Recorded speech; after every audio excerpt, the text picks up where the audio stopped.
Muy bien, entonces vamos a dar inicio a la sesión de hoy. Estamos en el curso Asistente de Planillas. Ya les saludo una vez más la profesora Sabia Angélica Vaca Contreras. Estamos hoy en la tercera sesión en vivo de este curso. Vamos a ver la diapositiva, por favor me confirman si está fluyendo una tras otra. Miren que la estoy pasando de una a otra. Sí, ¿verdad? Sí se está visualizando bien. Sí, muchas gracias. Bien. A ver, habíamos visto ya en la sesión anterior, habíamos hablado de fundamentos de planillas y de manejo de software de planillas. Y hoy nos toca retenciones laborales, ¿ya? ¿De qué nos habla Maricondo aquí en su mensaje? Nos dice ella, organizar es un proceso, no un destino, dice, ¿no? Justo cuando crees que tienes el control de las cosas, es hora de hacerlo de nuevo. Y eso es parte de la administración en general, la organización de los procesos o de todo lo que hagamos. Siempre vamos a tener que planificar, vamos a tener que organizar lo que tenemos, trazarnos unos plazos, plantearnos unos procesos determinados, pero siempre tenemos que estar abiertos a las eventualidades que puedan pasar y a quizá ejecutar algún cambio oportuno para su mejora, es decir, para poder llegar, en este caso, al objetivo principal, ¿no? Y es lo que nos puede suceder también en la ejecución de las planillas, ¿ya? En la ejecución de las planillas, ¿por qué? Porque tenemos que tratar de que lo que hacemos no sea una pura digitalización, sea una pura digitada de números o una digitada de nombres, ¿no? Tratemos de que están todos basados en una ficha previa, es decir, la remuneración no la voy a digitar, quiere decir que si está vinculada a un sistema, que hemos visto que tanto la institución pública como privada puede tener sistemas personalizados de planillas para su empresa, ¿verdad? Entonces no vamos a requerir digitar a cada momento. ¿Qué va a pasar? Que ingresamos a la primera vez los datos personales, ¿no? Del trabajador y sus derechos ambientes y los tipos de contratación que tiene, los tipos de beneficios con lo que va a contar dentro de una configuración. Y luego más allá, solo vamos a verificar fechas, verificar de repente el cumplimiento de su horario, por ahí si le toca alguna inasistencia que esté justificada, etc., ¿no? Pero debemos evitar digitar porque se puede prestar a errores, ¿no? Felizmente, por ejemplo, los apellidos y los nombres siempre están vinculadas al Registro Nacional de Identidad, en este caso en nuestro Perú, a la RENIEC. Entonces, con solo digitar los nombres, ya nos jala esa información preestablecida, ¿no? En la RENIEC, en este caso, cuando los sistemas están vinculados con RENIEC, ¿no? Entonces, que en caso llevamos una planilla un poco no con un software especial, sino que una fabricada por nuestra empresa, por nosotros mismos o nuestro gestor, ¿no? Entonces sí vamos a tener que digitar algunas cosas, pero tenemos de jalar la información de un documento donde ya esté revisado, ¿no? Si vamos a incluir a un nuevo trabajador, no hay que digitar ni siquiera aunque tengamos enfrente su DNI o su documento de identidad, sino que lo tenemos que jalar de una ficha en Excel quizá también, donde estén toda esta información, ¿no? ¿Cuál va a ser su sueldo base? También debería copiarse y pegarse, ¿no? Esto es para poder disminuir lo mayor posible los posibles horrores que puedan presentarse en este momento, ¿no? En este tema de retenciones laborales tenemos que conocer cuáles son esas retenciones. Retenciones, ¿qué quiere decir? Algo que reservamos y que se le descuente, en este caso, una parte al trabajador, y también hay aportes que realiza nuestro empleador y que, bueno, ellos también se retienen este monto para poder después reportarlo a la entidad que requiera realizar su gestión, ¿no? Por ejemplo, si reservamos para el pago de pensiones, pues se destinará o a la AFP, la administradora de fondo de pensiones, si escoge la privada, o a la ONP, que significa la Oficina Nacional de Provisional, ¿verdad? O el Sistema Nacional de Pensiones, la SNP, que es también conocida porque es el sistema que maneja, ¿no? Entonces, estos dos términos siempre se van a descontar en este caso, de la remuneración del trabajador. Luego vamos a tocar las retenciones de cuarta y quinta categoría.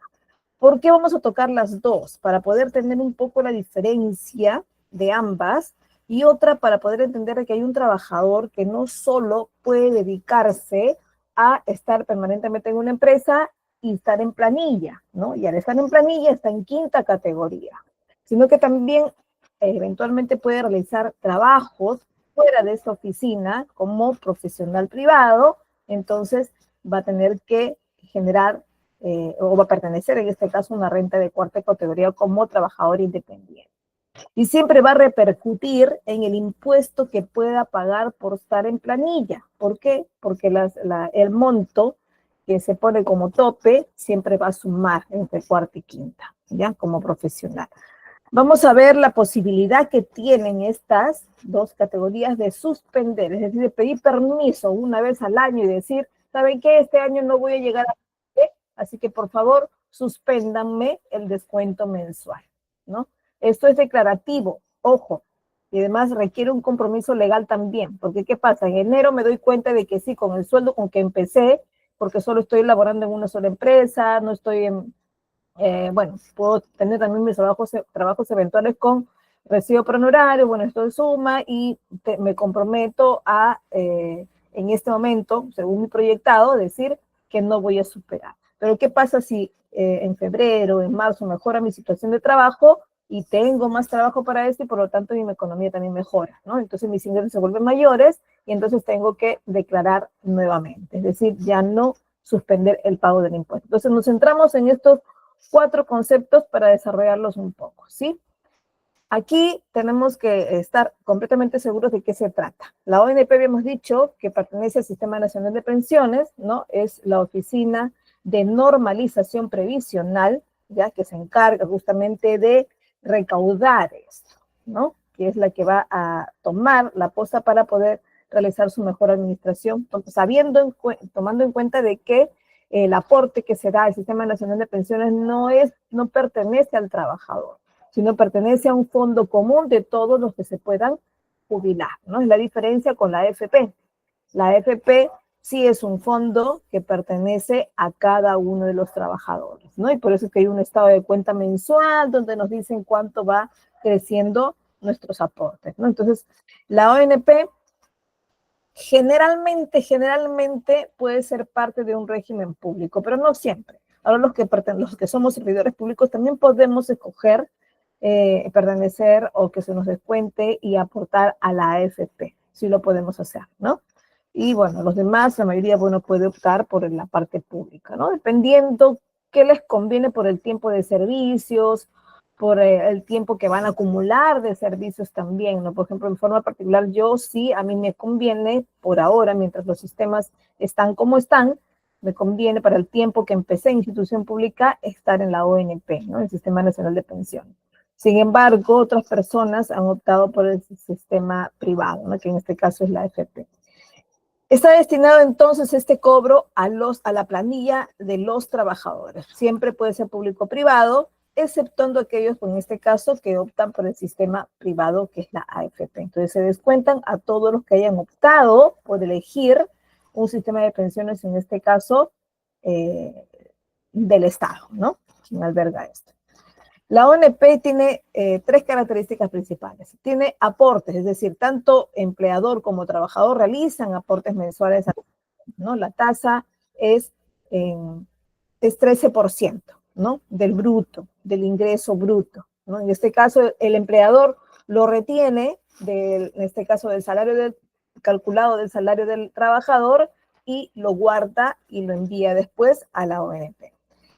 Pensiones, ¿por qué? Porque proporciona pensiones justamente también en un futuro de jubilación, de invalidez, de sobrevivencia, siempre y cuando cumplan con los 20 años de aporte.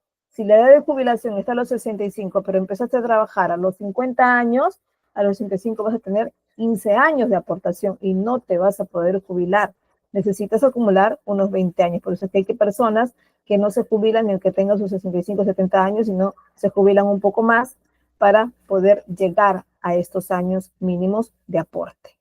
Otorgan beneficios, otorgan una pensión de jubilación que se calcula muy fácil, porque se basa en la remuneración promedio de los últimos años y del tiempo de aportes, ¿no? No es como la AFP que se calcula en base a una rentabilidad y a veces no sabemos realizar la fórmula exacta. En este caso, para el Sistema Nacional de Pensiones hay casos también para cada uno particulares porque va a depender del año de servicios que acumuló, ¿no? La AFP, por definición,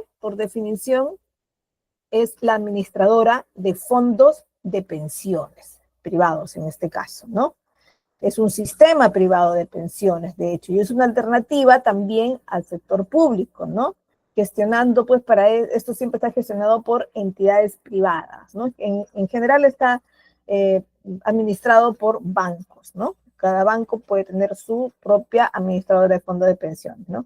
Y está diseñado para los trabajadores que eligen este sistema en lugar de elegir la ONP. En todo caso, en resumen, en el Perú solo tenemos dos opciones para elegir cómo va a ser nuestra acumulación de aportes para nuestra jubilación. Solo la AFP o el Sistema Nacional de Pensiones, no hay otra más, ¿no? Ahora, cada AFP que tenemos, Integra, Prima, Profuturo, Hábitat, bueno, cada uno de ellos tiene un monto de descuento y además cobran una comisión, ¿verdad? Que varía siempre un poco entre una y otra, ¿no? Acá siempre se anuncia un poco más baja para Hábitat, ¿no? Que es 1.47. No quiere decir que solo se va a descontar el 1.47, se le descuenta el 12 punto y pico digo, o sea, un poco más, dependiendo la comisión que cobra cada una de las AFP, ¿no? ¿Qué características importantes tienen? Dice que son aportes, sí, son aportes efectivamente que los trabajadores y empleadores realizan hacia el administrador de fondos de pensiones, en este caso, de su elección. ¿Quién la elige? Ojo, no la elige la empresa, ¿ya? La elige de todas maneras el trabajador. La empresa no puede decir, si no eliges ninguna, te pongo como predeterminada la AFP que yo quiero.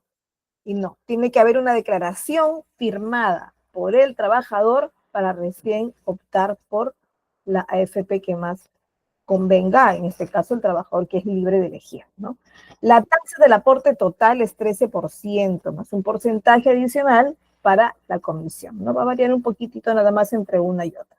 Son pensiones, o sea, permite un cobro de pensiones en un futuro, porque los fondos acumulados se usan para financiar justamente pensiones de jubilación, de invalidez también, de sobrevivencia, basadas siempre en el monto acumulado en una cuenta individual.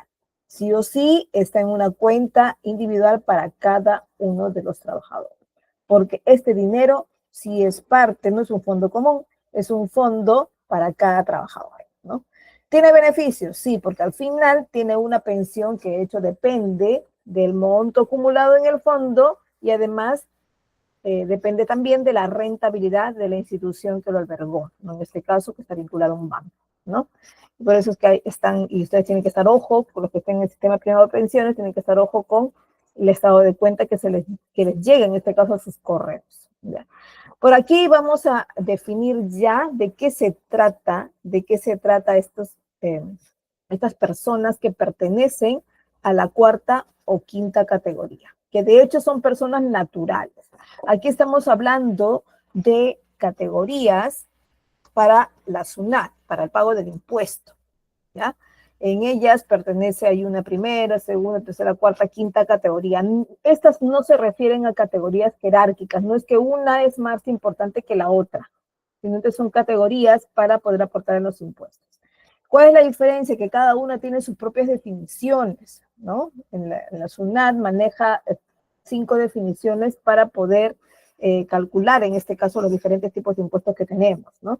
En el caso de, y los voy a tocar ambos, a pesar de que únicamente entra a planilla los trabajadores que pertenecen a quinta. Es decir, estos trabajadores que son de quinta categoría están con un contrato vinculado a la empresa. Es decir, no soy un trabajador que presta servicios de gasfitería, por ejemplo, o que voy eventualmente a hacer trabajos de albañilería y que solo voy, hago mi trabajo, termino el proyecto y me retiro y se acabó. Y firmo un contrato, en este caso de servicios, ¿no? Ese no es el trabajador que depende directamente de la empresa en horario, en remuneraciones mensuales, ¿no? No es ese caso. Acá en quinta categoría se habla de los trabajadores que tienen un contrato permanente, de repente provisional también podría ser, pero que pertenecen y rinden un horario de entrada y salida que son de mínimamente, o bueno, máximo de 8 horas, ¿no? Por ahí pueden hacer un poco más, pero se consideran horas extras. Bueno, que hacen 8 horas de trabajo diario, que puede ser lunes a viernes o lunes a sábado, dependiendo lo convenido con la empresa y que está estipulado en el contrato. Entonces, solo los trabajadores de quinta categoría pertenecen a una planilla. Ustedes dirán, profesor, entonces, ¿para qué vamos a tocar cuarta categoría que no entran en nuestra planilla? Y estamos nosotros en el curso de asistente de planillas. ¿Por qué? Porque muchas veces tenemos a veces trabajadores que los contratamos eventualmente de repente por periodo de prueba o porque necesito todavía saber si esta labor que va a realizar va a convertirse en una labor permanente, ¿no? Entonces estoy como en prueba para mí y en prueba para el trabajador. Entonces en ese caso se contrata, pero se le tiene como un profesional aparte, ¿no? A pesar de que a veces se le pide que asiste en un horario. ¿Por qué? Porque se le da la probabilidad de que se vuelva después permanente para mi empresa. Y estos trabajadores se consideran independientes. Los que son totalmente independientes a veces hasta van a su casa y vienen sin horario, vienen a la hora que creen prudente y ya, ¿no? Y son los que trabajan emitiendo recibos por honorarios, ¿no? Estos son profesionales, de hecho, pero no se someten al desempeño totalmente vinculado con la empresa. Pueden ser personas individuales con una profesión, arte o ciencia o oficio, para ellos, ¿no? Inclusive algunas empresas, ¿por qué? Porque tienen que necesitan siempre diseñadores, contratan a estos diseñadores como profesionales independientes para que puedan o no trabajar desde sus casas o desde el trabajo, ¿no? Desde la misma oficina presencial.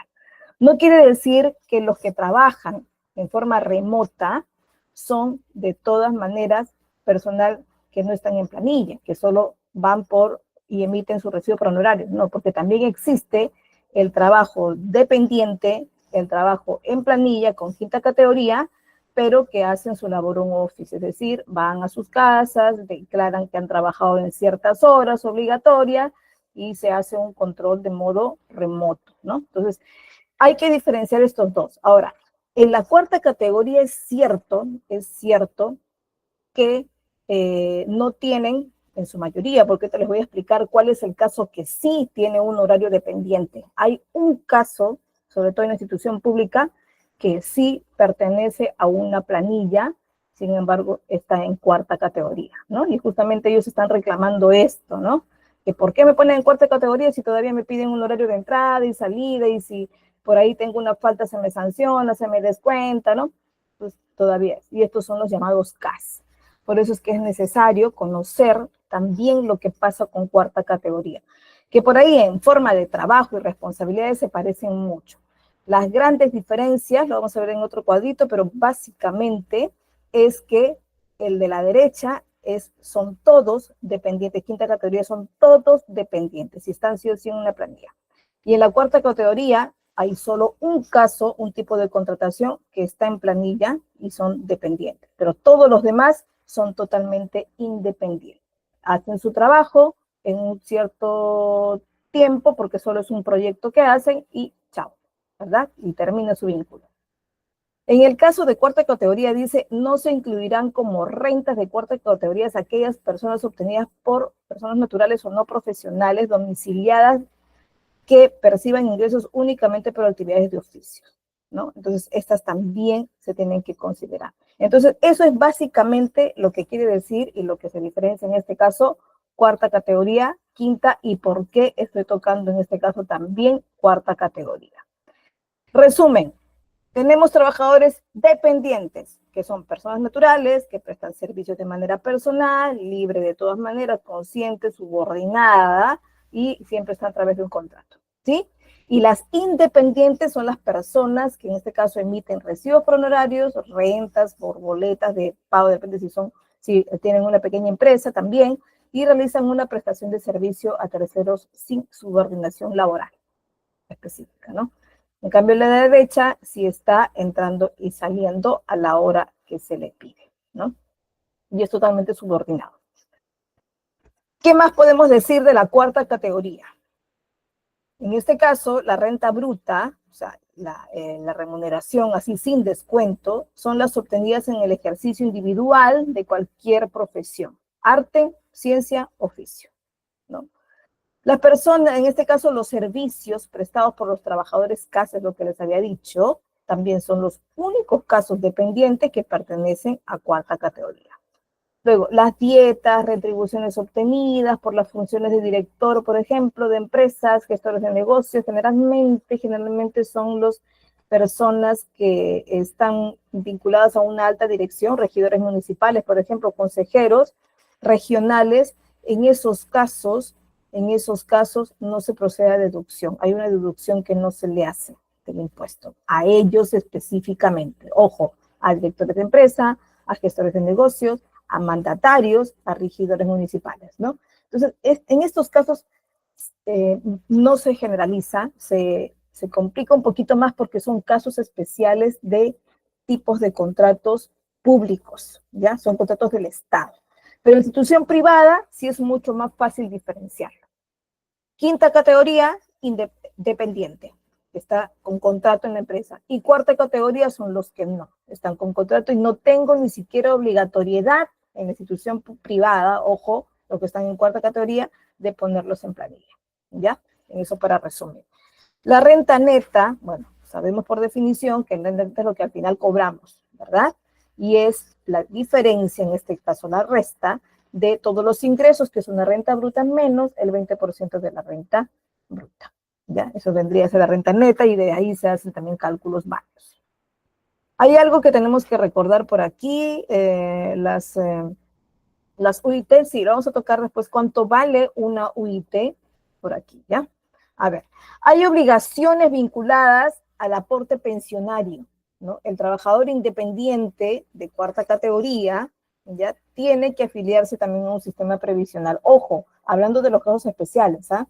CAS y otros que hemos visto que sí pertenecen y que tienen vínculo. Entonces, también se les pide a ellos que tengan una afiliación al sistema previsional.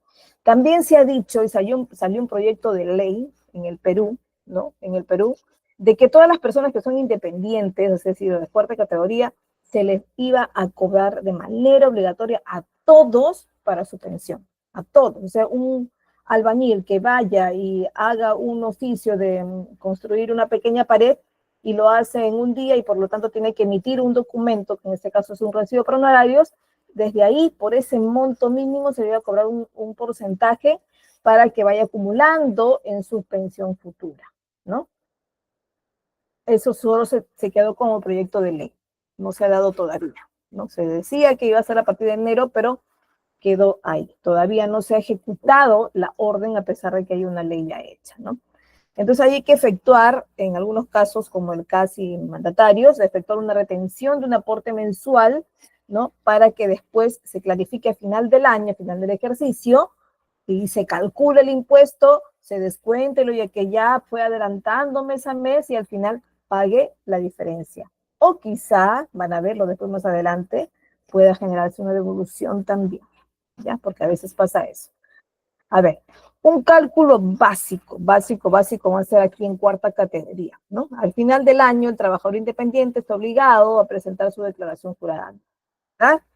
Se descuenta primero un 20% de los ingresos recibidos o cobrados durante el año. ¿Listo? Por ejemplo, si tuviste 60,000 soles de ingresos en el año, que ojo, eso no hay algo que yo tengo que calcular, eso ya sumo todos mis recibos por honorarios, que están de todas maneras en mi portal en la SUNAT, ¿no? Ingreso con mi clave de sol, bueno, con mi RUC, y puedo ahí ver cuántos recibos por honorarios generé, si es que no me acuerdo, ¿no? Ingreso ahí y veo pues que en el 2024, ¿no? Lo que fue el año pasado, generé 60,000 soles, listo. Para esto hay que descontar un 20%. Esto es por descontar porque de esa manera se hace el cálculo, ¿no? Le quito los 12,000 y al final me quedan 48,000 soles, ¿cierto? Luego se descuentan 7 UITs. Es decir, una UIT, ¿cuánto vale? 3,500, ¿verdad? Entonces se multiplica por 7 y me sale 37,450. De resultado anterior, a los 48.000 le resto estas 7 UITs, que son 37.450, y me sale los 10.550 soles. Que esto vendría a ser las UIT que tengo que descontar. Y en base a eso recién veo el rango al que pertenezco y calculo el impuesto. Una vez que tenga el impuesto calculado, incluso tengo que descontar lo que mes a mes aporté. ¿Ya? Vamos a ver eso también más adelante. A ver, eso ya lo hemos visto, ya está. Ahora, para poder ingresar a ver todo lo que tiene que ver con mis recibos electrónicos, con mis recibos por honorarios electrónicos, ¿no? Que son un comprobante electrónico que hay como varios, ¿no? En este caso hay facturas, boletas también, pero en este caso hablando de pago, de ingresos por alguna actividad realizada con una empresa, entonces podría ser recibo por honorarios, ¿no? Y para esto tengo que tener, bueno, básicamente RUC, ¿no? Cualquier trabajador que hace alguna actividad tiene que tener RUC, ¿no? Y cuando tienes RUC, te ingresas a una plataforma de la SUNAT, ¿no? En este caso, para emitir tu recibo por honorarios, ingresas con tu RUC, ingresas con tu clave de sol, pues una contraseña en SUNAT, y entras al portal, ¿no? Y dentro de ellos sigues los pasos para poder generar. En este caso, como el menú es muy grande de SUNAT, tiene también un buscador, ¿no? Y en el buscador ustedes pueden poner emisión de recibo por honorarios, emitir recibo por honorarios o algo parecido. Si no se acuerdan emitir, emisión o redactar o lo que sea, entonces pueden poner simplemente recibo por honorarios, ¿no? Y les va a salir ahí todas las búsquedas en base a recibo por honorarios. Si ustedes eligen la que mejor le conviene en este caso, va a salir un emitir, ¿no? Emitir recibo por honorarios. Y no es difícil, siguen las opciones, les piden el monto, les preguntan si se van a retener el 8% del impuesto, no si corresponde, en este caso, si es que no superan un monto básico, no es cierto, no se cobran en ese momento, ¿no? Y si después, ojo, que a veces se pueden equivocar, pero después también se lo pueden cobrar y hacer la corrección, ¿ya? Bien, entonces el portal de SUNAT es muy sencillo, es básicamente ingresar con su clave de sol, ¿ya? Y hay unos pasos que seguir o seguir en los menús con los buscadores que requieran, ¿no? Entonces se emite, se ponen los montos y se pide que se genere el recibo por honorarios y puedes pedir que te llegue al correo o que se envíe directamente a la persona que necesita tu recibo por honorarios. Aquí está, por ejemplo, el otro paso, hay pasos para poder ver la descripción de tu trabajo, ¿no? Te están preguntando además si el servicio que se prestó es a título gratuito, ¿no? Porque hay trabajos en los que sí lo realizas gratis o es una corrección de un trabajo, entonces no necesitas emitir, entonces pones no y te va a salir la no emisión, ¿no? Entonces, después luego te pide allá el monto, te pide que contestes si estás exonerado del impuesto también, y contestas la pregunta si te sale este documento, ¿no? Así de esta forma, menos el círculo, ¿no? Y te salen ahí todos los datos, ¿no? Si has puesto tu RUC, pues va a salir tu nombre. Si pones también el RUC de la empresa a quien vas a entregar, porque tienen que darte su RUC, y va a salir también el nombre de la empresa, ¿no? Entonces, así está. Todos los datos que están ahí y al final sale el neto que recibes, que es 6.600 en este caso salió, ¿no? Nuevos soles en este caso porque es nuestra moneda nacional. Y aquí está. Si tus ingresos en el 2024, ojo, en el periodo anterior, no superan los montos que se detallan en este cuadro, no estás obligado entonces a declarar y pagar mensualmente, ¿no? Ojo, porque mensualmente es que debo declarar y ver si pago el impuesto o no, ¿no? Pero en este caso, los que no superan los 46.813 para el caso de los que tienen renta de cuarta categoría por el ejercicio de una profesión, arte o oficio como independientes, entonces no tiene la obligación de reservarse ese impuesto mensualmente, ¿no? ¿Quiénes más? También los síndicos, mandatarios o directores de empresa, ¿no? O similares, ¿no? Son jerárquicos de una empresa privada, por ejemplo, Si ellos no superan, para ellos el tope es 37.450. Si no superan esto, tampoco tienen la obligatoriedad de descontarse mes a mes el pago del impuesto, ¿no? Además, si tienes renta de cuarta y de quinta, o sea, de las dos a la vez, ¿ah? Y en este caso no superas los 3.755 mensual, entonces ahí tampoco, ¿ya? Puedes hacer el cálculo por 12 para que puedas medir un poco tu anual, ¿ya? Aquí, trabajadores independientes, declaración y pago mensual. Si estás obligado a presentar declaración mensual, debes realizar los siguientes pasos. 1, sumar todos tus ingresos que hayas recibido en el mes, ¿cierto? Por renta de cuarta categoría, es decir, cuántos recibos por honorarios emitiste, la suma de los montos de cada uno y bueno, lo sumas. Multiplicas eso además por 8%, ¿ya? Y esto le restas a tus retenciones por ahí que hayas tenido y esto sería lo que te deduzcas en el pago del mes. Hagas una reserva al banco, en este caso, a la SUNAT para que te vaya cobrando este porcentaje y a final de año calculas bien si te correspondió o no el impuesto, si no se realizan algunas devoluciones. Importante, los recibos por honorarios emitidos a personas, a empresas o entidades calificadas como agentes de retención están sujetas a retención del impuesto de la renta, ojo, por 8%, equivalente al monto total, en este caso, del recibo emitido, ¿ya? No existen obligaciones de declarar, en este caso mensualmente, y efectuar pagos a cuenta en estos casos. 1, si cuentas con la autorización de la suspensión de retenciones y o pagos a cuenta. Es decir, tú puedes decir a la SUNAT al empezar el año cuando haces tu proyección, decir, no, yo no voy a llegar a los montos. ¿Y cómo le dices a SUNAT? Entras al portal, entras a la suspensión, en este caso pones en el buscador suspensión de retenciones y ahí te sale un formulario que debes llenar con tus proyectados para decir que no voy a llegar a este punto, ¿no? Y se emite como respuesta a un documento, una constancia en este caso de suspensión de retención. Y este documento es el que tienes que enviarlo a la entidad quien te tiene contratado tus servicios para decirle por si acaso, acá tengo mi declaración de suspensión para que no me descuentes mes a mes, ya lo declaré la SUNAT, tómalo para que tú no me descuentes. Es necesario que presentes este documento, si no, en forma predeterminada, la empresa te va a descontar el 8%, ¿ya? Entonces, sí o sí lo tienen que hacer. También, si te han efectuado retenciones por la totalidad de los pagos recibidos mensualmente, ¿no? En un periodo anterior, si ya te lo han hecho, entonces, bueno, tienes que suspender también, porque estás como en debe.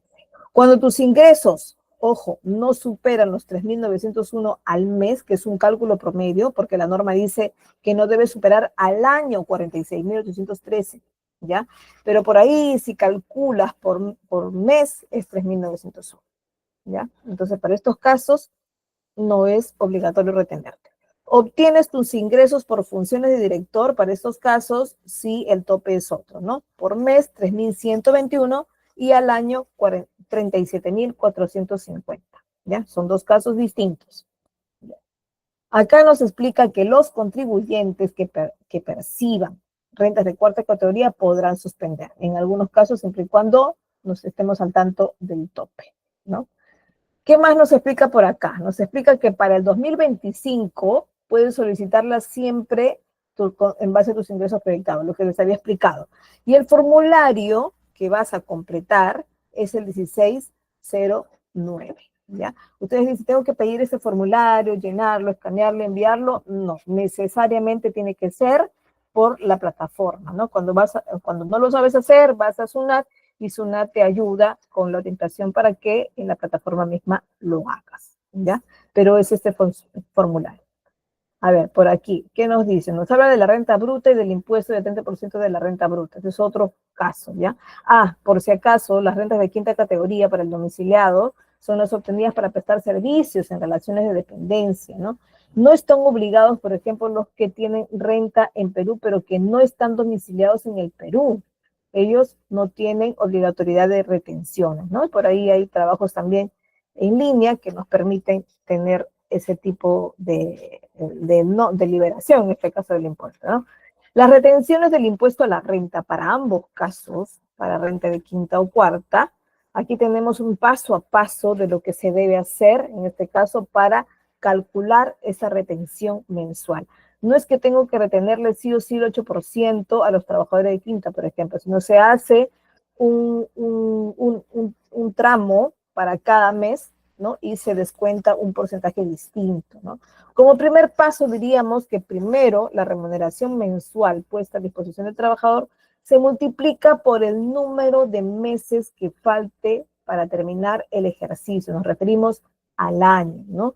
Si estamos en enero, pues falta ¿cuánto? Faltan 12, ¿no? Incluyendo el mes, en este caso, que corresponde a la retención. Si estamos en enero, faltan 12 meses para que termine el ejercicio, para que termine en este año.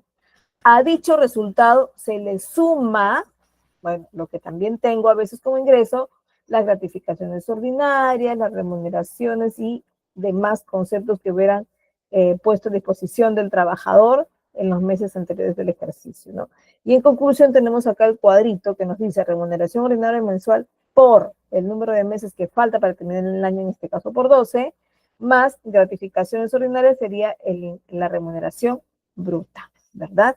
Y en el paso 2 que ya tenemos la remuneración bruta, ¿no? Ahí, ¿qué hacemos? ¿Qué hacemos? Al resultado, en este caso, en el paso 1, se le resta, por eso dice acá, menos el valor de 7 UITs. En este caso, para el 2024, ¿no? Para el 2024, por 7, porque fue otro UIT, sale 36.500, ¿no? Y esa vendría a ser la remuneración neta anual. Restamos de la remuneración bruta, ojo, ¿eh?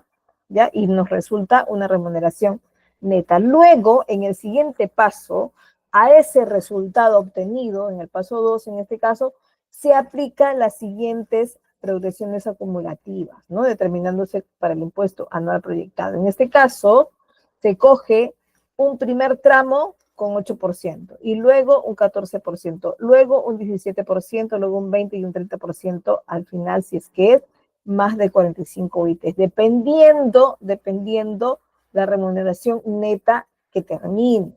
Si esa remuneración neta me salió hasta 5 ITs, pues me descontarán 8%. Si salió más de 5 ITs hasta 20 ITs, 14%. Por eso es que dice que en su mayoría se le descuenta 8%, ¿ya?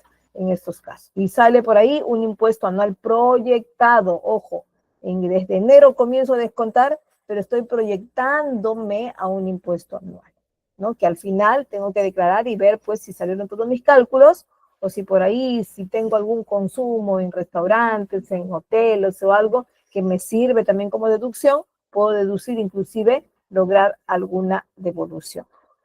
Cuarto paso. En el cuarto paso, el impuesto anual proyectado para retención se ve y se coge para cada mes y se fracciona así, ¿no? En este caso, entre enero y marzo, este impuesto anual ya calculado se divide entre 12 y pagó la 12ª parte, en este caso, en enero, febrero y marzo. Luego en abril, ¿no? A este impuesto anual se le deduce lo que ya he retenido mes a mes, en este caso en enero, febrero y marzo, y queda una suma, y bueno, queda la suma, y a este resultado de esta operación se divide entre 9, y es lo que descuento en este caso en abril. En mayo, junio y julio, el impuesto anual se deduce, primero las retenciones, todo lo que he pagado anteriormente, tanto en enero, febrero, marzo, abril, ¿no? Esto, y al resultado lo divido entre 8, ¿verdad? Luego, para los siguientes, lo divido entre 5, siempre la diferencia entre 5. Luego entre 4, y al final, en diciembre, al impuesto anual, se le deduce, bueno, se le resta todo lo que he pagado en enero, febrero, marzo, abril, hasta noviembre, ¿no? En todos los meses, y el resultado de esta operación es lo que se debe pagar, ¿no? O sea, poquito a poquito he ido pagando, y al final, lo que ya pagué vamos restando, y es lo que debo tener, ¿no? Y desde ahí nomás ya es más fácil hacer la declaración, ¿cierto? Entonces, esto es en resumen a cuadro que se hace en enero a marzo, es el primer tramo, luego abril, luego mayo a julio es otro tramo, agosto solito, septiembre a noviembre es otro tramo, y el diciembre es el último tramo. Y cada retención siempre ahí está, entre 9, primero entre 12, ¿no? entre 9, entre 8, entre 5, entre 4, ¿no? Y al final me queda ya calculado el impuesto. Por eso es que el monto de la retención mensual, es decir, lo que me retienen mes a mes, no es lo que se dice que es el 8%, ¿no? No es fija. Pero por una de quinta no es fija, ¿no? Puede variar cuando la remuneración ha variado también en el transcurso del año, ¿no? Por ejemplo, los meses de julio y diciembre es otra remuneración, ¿verdad? Porque recibimos notificaciones y en base a eso también se calcula el impuesto, ¿no? Entonces, mientras más paguemos, también más impuestos tenemos, ¿no? Por eso es que, y utilidades también cuentan, ¿no? Por eso es que en los meses en este caso, donde se pagan gratificaciones, bonificaciones extraordinarias y se pagan también las utilidades, que a veces en marzo o el mes que determine, ¿no? En estos también se realiza pasos adicionales para hacer el cálculo en base a estos ingresos adicionales que fueron las utilidades, las gratificaciones, las bonificaciones extraordinarias, ¿no? Entonces también son computables estos. Por eso es que acá se resume igual la tasa para ellos, ¿no? Que también son en base a tramos, ¿no? En este caso, pues va incluido las bonificaciones, ¿no? Suspensión, y aquí está lo que les había dicho, ¿no? La suspensión de cuarta y quinta categoría, ¿no? Perdón, voy a ver. Listo. Ya, ahí no se olviden, chicos, para los que no han podido obtener la certificación, comuníquense con GECAT, que puede brindarles orientaciones para que puedan obtener aquí ya fuera de la fecha de la promoción, ¿no? Puede ocurrir cuando los ingresos no superan el mínimo no imponible, ¿verdad? O en situaciones específicas que el contribuyente puede alegar o no realizar el pago del impuesto en un periodo determinado. En este caso, cuarta categoría y quinta categoría, en ambos casos se ingresa a la SUNAT y se busca el pago de retención de quinta categoría o retención de cuarta categoría, dependiendo de lo que quieran, en qué parte quieran suspender, y la solicitan, ¿no? Y ambos casos tienen su resultado como una constancia que se permite descargar o se permite enviar al correo, en este caso, donde más le conviene a usted, que puede ser a su mismo correo o puede ser directamente al correo de la empresa, de la entidad a la que están vinculadas para este impuesto, para esta retención, ¿verdad? Algo muy importante, no podemos dejar de declarar. No podemos dejar de mes a mes, en este caso, realizar nuestro impuesto si nos corresponde pagar, si nos corresponde que nos retengan, ¿no? Si eres trabajador independiente, es decir, con rentas de cuarta categoría, o estás en planilla generando rentas de quinta categoría, y el año 2024 generaste ingresos de rentas de trabajo, debes presentar en todo su caso declaración jurada anual, en este caso la declaración de 2024 del impuesto a la renta, ¿no? Y esto se tiene que presentar a partir, está calendarizado ya por SUNAT, a partir del 31 de marzo de 2025, ¿no?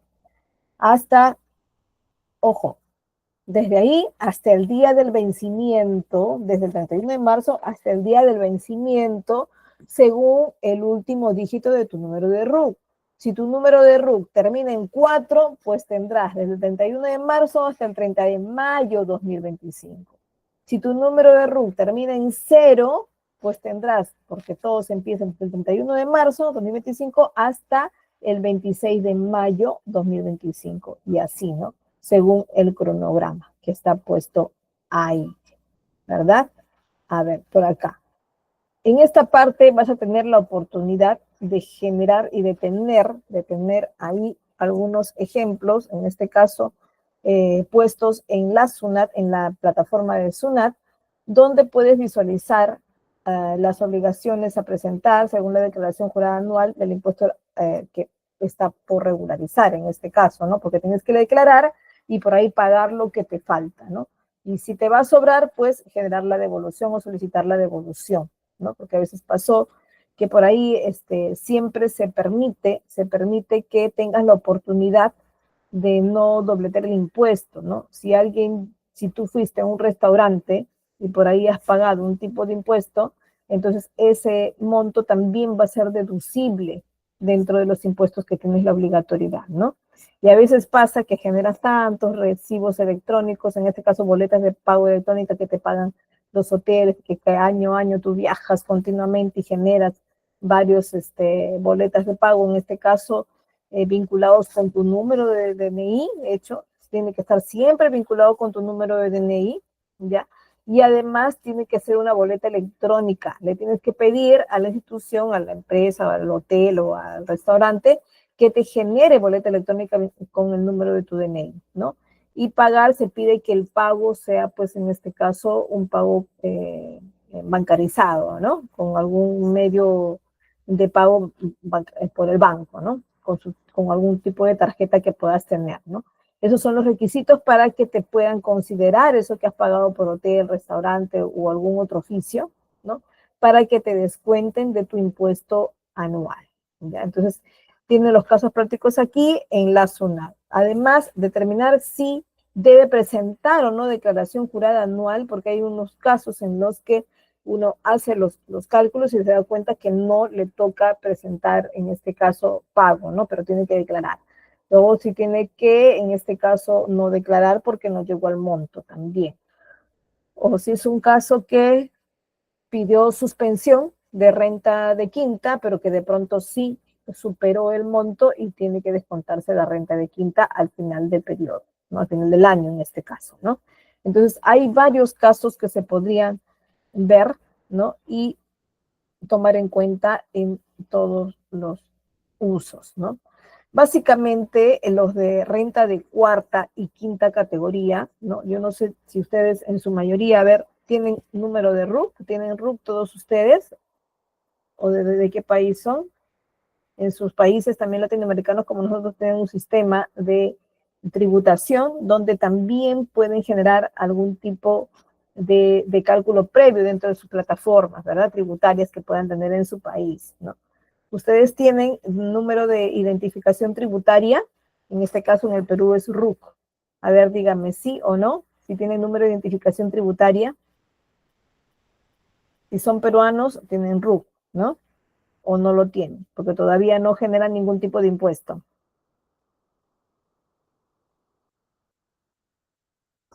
¿Qué nos dice por aquí? Construct Naming Exact. Nos dice, buenas noches, podría pasar las clases. Sí, las estoy pasando las clases en PDF. Hoy, esta le pasé hace una hora, me parece, o media hora. ¿Ya? Así que oportunamente se los va a alcanzar seguramente el Instituto GK. A ver, ¿alguna otra pregunta por ahí? ¿Sí? ¿Ya obtuvieron su certificado? A ver, ¿cuántos obtuvieron su certificado? Pónganme sí, no, los que han obtenido su certificado. No es una evaluación, solo es para poder evaluar nosotros mismos si logramos que requieran ustedes la importancia de tener un certificado. Marina, no. Nos gustaría que lo consideres, ¿no? Que veas ahí la posibilidad de tenerlo porque es muy importante, ¿no? Si ustedes van para una institución pública, sí o sí les van a pedir el currículum vitae documentado, ¿no? Aún no, nos dice hija, ¿no? A ver, considéralo. ¿De dónde nos visitan ustedes? ¿Están en Perú o fuera del país? Por ahí, para mañana nos dice Nicole. Nicole, comunícate inmediatamente con GCAP, ¿no? Para que te tomen en cuenta para mañana. Yasmira, sí, dice Yasmira, ¿no? Ya obtuvo ya solicitó su certificado, no sé si se lo habrán dado, pero ya lo solicitó, ¿no?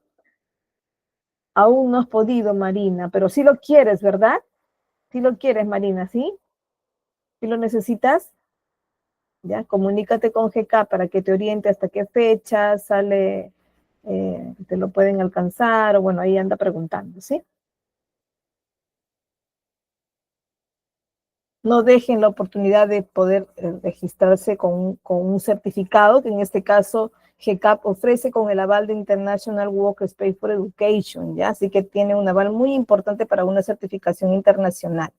Y que de esta manera pues, pueden tener un certificado que va a potenciar ese currículum vitae para poderse enfrentar pues, a este mercado laboral tan demandante, chicos, ¿ya?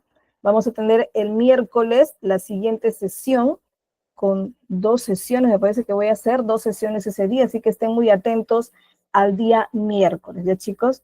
Sí, nos dice allá, sí, muy bien Marina, a ver, muy bien. Sí, obtengan, traten de consultar bien y no desperdicien esta oportunidad que el Instituto GCAP les da para que puedan avalar los conocimientos que ya tienen, ¿ya?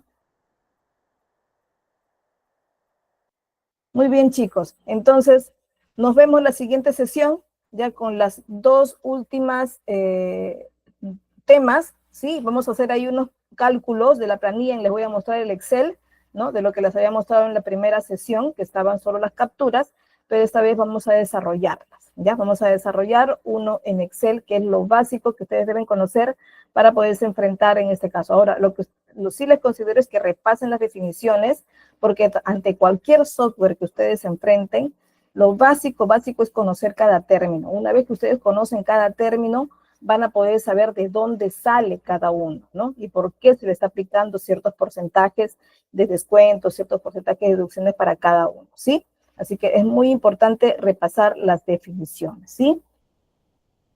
Listo. Listo, entonces nos vemos la siguiente sesión, ¿sí? Hasta luego, chicos, que les vaya bien. Buen domingo.